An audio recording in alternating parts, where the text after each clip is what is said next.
안녕하세요. 얼굴 디자이너 김성훈 원장입니다. 이번 시간에는 저희 SH 성형외과에서 코 성형은 어떻게 진행되는지에 대해서 한번 말씀드려 볼게요.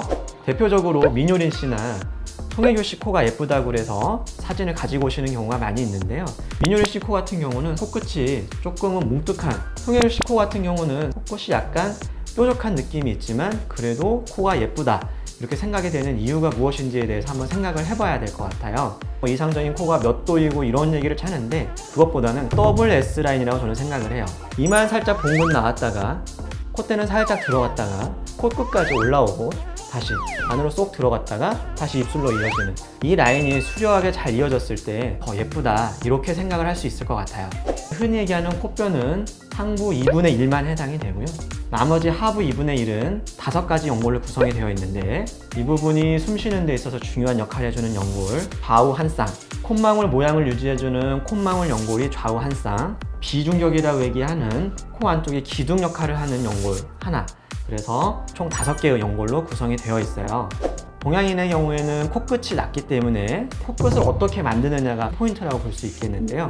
코끝을 올려주는 3가지 방법이 있을 수가 있겠어요. 위로 향할 수 있게 콧망울 연골에 가운데 기둥을 세워주는 방법이 있을 수 있겠고, 비중격에 연골을 덧대서 코끝이 충분히 뻗을 수 있게 만들어주는 비중격 연장술이 있을 수가 있겠고요.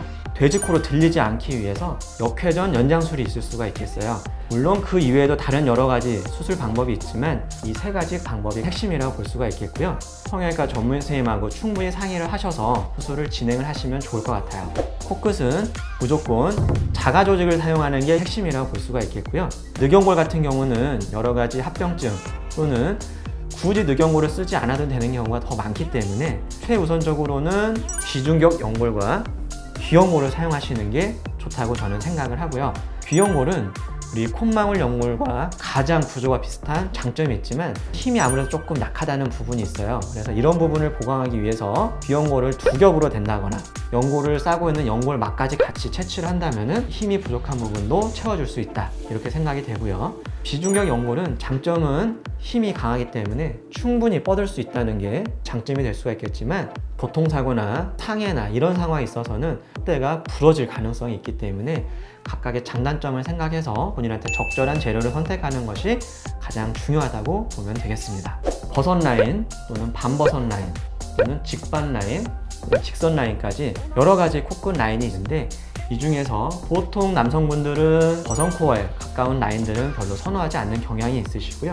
여성분들은 아무래도 반버섯 라인이나 버섯 라인까지 선호하는 경향이 있어요. 하지만 버섯 라인 같은 경우는 최근에는 잘 선호하지 않는 그런 경향이 있다고 보시면 될 것 같아요. 코를 아래서 본 모습인데 휘어있는 비중격 같은 경우는 휘어져 있는 부분은 제거를 하고 제 위치에 고정을 해주거나 보호대를 대고 다시 묶어줘서 비중격 망고증을 교정을 해주고 콧살의 부피를 줄여주거나 외측 절골이라고 해서 콧살 자체가 튀어나오지 않게 뼈를 바깥으로 밀어주는 수식을 통해서 합의각계 성형술도 진행을 해주고요. 비밸브 협착증 같은 경우는 비강화 이식이나 현수봉합 또는 코평수 연골을 보다 넓게 만들어주는 쐐기 이식 또는 바깥쪽에서 코평수 연골을 잡아 끌어올려주는 나비 이식 같은 이런 여러 가지 방법을 통해서 비밸브 성형이 가능하겠어요.